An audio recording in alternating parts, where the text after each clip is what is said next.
Dear Venomfangx, thank you for the invitation for a debate. However, in an act of what I can only describe as creationist competence, you seem to have forgotten that I am on your blocked list, meaning that I cannot reply to your invitation. Under these circumstances, I hope you will entertain this open letter.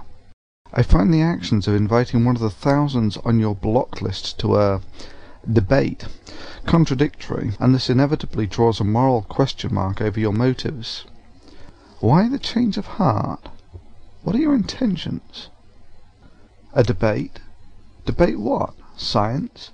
You have already demonstrated, via your extensive track record on the subject, that you do not even have a rudimentary grasp of scientific principles or the scientific method, which is why you are a recurrent theme in the Why Do People Laugh at Creationist series. Given that it is a prerequisite for both protagonists in an informed debate to have an understanding of the subject at hand, it would appear that an informed scientific debate would simply not be possible until you see fit to get an education on the subject. Debate theology? I fail to see the point. People have been doing that sort of thing for thousands of years and have yet to achieve anything of worth or merit. A single pair of hands at work achieves more than 1 billion clasped in prayer. I spend my life furthering the knowledge of mankind, a pursuit with a track record of success, as it has delivered us the first world civilization in which we live today. Theology is a track record of non-achievement for several thousand years. Indeed, the only reason I show any interest in the subject at all is due to the religious sort's desire to put sugar in the gas tank of scientific progress, and to slash the tires of academic advancement. Debate philosophy? Well, maybe, but to be honest, I've seen yours and it looks pretty paranoid to me, and you wouldn't understand mine without a scientific education.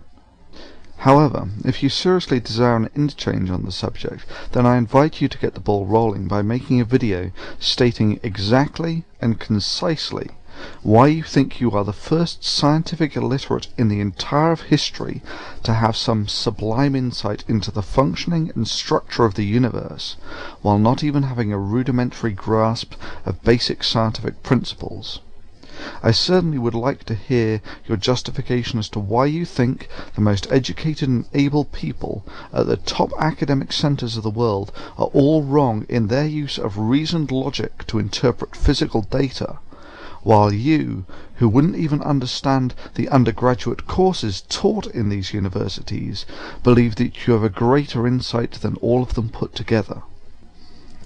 So now the ball rests in your court, Venom, to explain why you are not some uneducated fool with delusions of grandeur, as your track record would indicate, but are in fact a world-class visionary. Historical precedent and tautology are against you on this one, I'm afraid. Every previous scientific illiterate who has made your claims has just turned out to be some dribbling creationist vegetable wasting everybody's time. Until you see fit to make such a presentation, I thank you for your interest, and for the laughter you have brought to tens of thousands by the way you have strutted your academic ineptitude and ignorance with defiant pride in public. And I personally thank you for being a gift horse to the Why Do People Laugh at Creationist series, and being a significant contributor to its success. I wish you a long and delusion-free life. Best wishes, Thunderfoot. I would also like to piggyback on this video a shout out to Don Exodus 2. This guy has come on strongly and is now making superb videos on the subject. Indeed, he's worth subscribing to simply for his academic evisceration of the Dissent from Darwinism petition, where he shows that of the 500 or so people on the list, there is only maybe a couple of actual biologists who dissent from Darwinism.